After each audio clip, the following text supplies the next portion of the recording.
Leadership isn't about what skin color you have. I don't care if you're black, white, Asian, 29, 68, 53, 8-year degree, 4-year degree. Do you get the job done on a timely manner, extremely urgent, and are you somebody that's anticipating a future crisis from taking place? Patrick Bet-David from the PBD podcast went on Piers Morgan Uncensored and just had to put Piers Morgan in his place after Piers asked PBD just a ridiculous question about the California wildfire situation, about DEI. And like I said, Patrick Bet-David just had to put Piers Morgan in his place on his own show, Piers Morgan Uncensored. Let's get into this clip here where PBD shuts down Piers Morgan.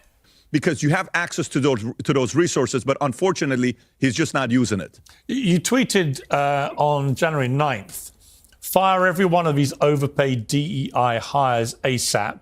One was the LA Department of Water and Power CEO, Christina Crowley, the first LGBTQ fire chief, Christina Kepner, the first lesbian assistant chief, LAFD, Christine Larson, LAFD's first black lesbian equity bureau chief. Now, when you lay it out like that, it looks like DEI gone nuts. I have to say in her defense that Christina Crowley, I think, has actually performed quite well. I've been more impressed by her than I certainly have by Newsom or by Karen Bass. I mean, now you've had a few days to watch her. Would you agree with that? Or do you still think that these were all hires because of a mindset? Well, when you get hired and then you say, I can't tell you what percentage it is for me to increase the DEI levels of hires of firefighters to be women because I think it's too low right now. You don't make any sense to me. That you lose credibility when you speak that language. The language of somebody you hire as an executive. And I've hired many where you're paying them a multi six-figure salary to solve a problem. I'm not expecting that person to come and tell me and say, I'm going to hire more white male than ever before. I'm going to hire more people from Jersey than ever before. I'm going to hire more female than ever before. An investor, CEO is going to sit there and say, I'm sorry, I don't care where they're from. Just get somebody that can do the job the right way. Leadership isn't about what skin color you have. I don't care if you're black, white, Asian, 29, 68, 53, 8-year degree, 4-year degree. Do you get the job done on a timely manner, extremely urgent, and are you somebody that's anticipating a future crisis from taking place and you're getting ahead of it with 5, 10, 15 ways of looking at saying, if this happens, we're going to do this. If this happens, we're going to do this.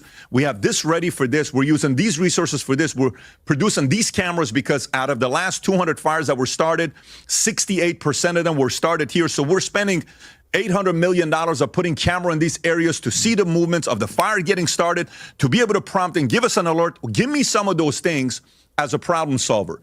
If you're doing that, I honestly don't care if you're straight, gay, lesbian. I have no interest in any of that stuff. The problem with it, I honestly, I don't either. If you're doing your job properly, I don't care what you are. I just don't, especially in situations like this. If you're the best person for the job and you can save lives, you can save animals' lives, you can save these houses from getting burnt down, hire the best person. I don't give a shit what they are. But the problem is they use it as this like this tool to brag about who they've hired, and they use it as a get out of jail free card where they're like, yeah, we might suck at our jobs, but hey, we hired the first lesbian fire chief or whatever the hell Piers Morgan was talking about. It's like it just doesn't matter. And to people like me, to people like Patrick Bet-David, it doesn't matter. To people that live in California, to people like Gavin Newsom, to people like in the woke cult, it's the only thing that matters. They would rather California burn to the ground, but for there to be not predominantly straight white men running the fire protection system, whatever it is, not just firefighters, but the people who, you know, try and prevent the fires from happening and all that stuff. They'd rather it be not predominantly straight white men than for California to not burn down. Like they genuinely, I believe that they would. And I think they would probably, if I asked them, they would say, no, of course not. Of course we wouldn't prefer that. But I think deep down, they do prefer that. And that's why they do it. That's why they hire these people who aren't the best at their job, but they are, you know, whatever, certain skin colors, certain genders, certain sexual preferences, whatever the hell. They do that because deep down, they do prefer to have those things over actual safety of Los Angeles and of California. I think Patrick Bet-David's completely correct here. But if we're hiring you and you're talking about you want to increase diversity, that's not your job. Your job is to protect the families in the state of California, in LA, minimize these fires. And quite frankly, they failed royally, Piers. What's going to happen, Paddy? I mean, you're the best person to ask about this. The insurance element of this. We know that insurance companies began removing cover for a lot of people before these fires because they said that their companies would simply not be viable if they didn't. We obviously know that after all this, two things are going to happen. One is that premiums are going to go through the roof for everyone who's got an existing fire policy. But secondly, I would imagine that the insurance companies in relation to fire cover in LA, they're all going to run a mile, aren't they? I mean, if they were already doing that before this, who's going to want to insure anyone against fire in Los Angeles? And even if they do, who can afford it? Yeah, you know, it's interesting. When we started, you said something at the beginning. You said California's preventing insurance companies from banning, canceling their insurance protection in the state of California. Fortune's article says California bans insurance cancellation in LA fire-affected areas. You don't get to determine that. That's not how business works. There's the right to represent customers that you want. You ever gone to a restaurant and it says, we have the right to refuse. We have the right to refuse. You have the right to refuse. Yeah, you could be offended by it, but you have the right to refuse. Let me give you an interesting story. I bought a boat here in Florida 4 years ago. My insurance company, Chubb, said you need to have a captain on it because you're not a captain. You've never had a boat before this size. I said, no If you enjoy content like this, then make sure to leave a like and subscribe to the channel. It really does help me out a ton. Let's get back to the video. problem. One day my captain's not available. I decide to take the boat out myself. Would you like me to take a boat out where you're insuring, and if I crash it, would you like to protect that boat knowing a person who is not a qualified captain is willing to go out there? Would you like to put that risk on the captain itself, myself, without any insurance? Piers, what would you and I do with somebody like that? Right. Obviously, you wouldn't insure them. Yeah. So guess what happened 2 days later? I got a letter from Chubb with my picture on it saying, we noticed you posted this and there was no captain there. Wow. Because of that, we're dropping your insurance policy. Wow. And it was an Instagram video that they showed proof, and they were right. I lost my policy with Chubb. You know what happened when they did that? I wasn't offended by it. They're right. I wouldn't want to do that. Yeah. I've been in the insurance industry now for almost 25 years, and I'll never forget when my agents would come up to me with one of their relatives, and they would say, well, yes, this person's 280 pounds and 5'3", but everybody needs life insurance. Why wasn't AIG or whatever the company approving this person? I said, look, let's forget the company. Set aside the company's name. Let's flip it. Let's say you have $100 million that you're insuring people. Let's replace this person's name from being your aunt, and let's just name this client John Adams. If the profile of the person's health comes to you, height and weight, would you put $100 million of your money that you put as an insurance company, would you risk $1 million of it with this person saying they're healthy?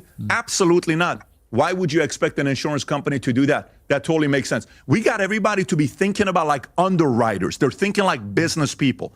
Let's go to insurance today. Do you know 7% of loans in California are not being closed because when the homeowner, the person that's buying the house, when it comes to the end, and they're like, yeah, great, I like the loan amount, I can afford to pay for it. And then the premium for insurance comes, they're like, oh, I can't afford this. Yeah. Honey, we can't afford to pay this much.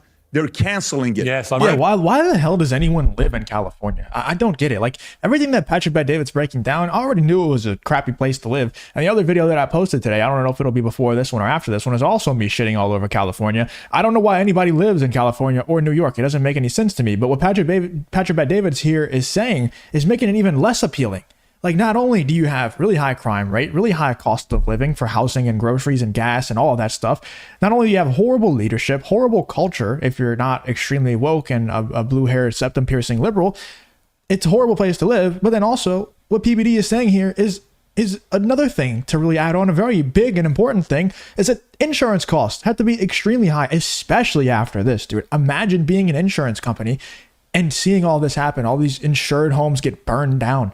Dude, insurance costs to live in California, especially in the areas that are close to this wildfire, are going to be so high. It's already extremely expensive to even live there without this inflated insurance that's going to come here. But also, you add on insurance on top of that, man. I don't know why anybody lives there. And like you add on to the, like if it was actually a place that was good to live, at least good, I'm not even saying great. If it was at least good to live there, you know, like it seemed pleasurable to live there, then I could say, okay, you know, if you're pretty rich, you know, you could live there. I don't see any problem with that. But because it's just a garbage place to live, on top of the extremely high cost of living, now what PBD is talking about with the insurance on top of that, I didn't even consider that. Why the hell would you live in California? Please, somebody let me know in the comments. I'm sure somebody watching this right now lives in California. Why the hell do you live in California? And don't give me this, oh, my job's in California or anything. Dude, just go get a job in a different spot. Even if it pays less, you're gonna get to pay way less in cost of living, and you get to not be around these idiot blue-haired septum-piercing people all the time. Anyway, let me know in the comments what you guys think about Patrick Bet-David absolutely schooling Piers Morgan here on his own show for just a couple of silly questions coming from Piers Morgan, honestly. Let me know in the comments what you guys think about this whole PBD versus Piers Morgan on Piers Morgan Uncensored situation.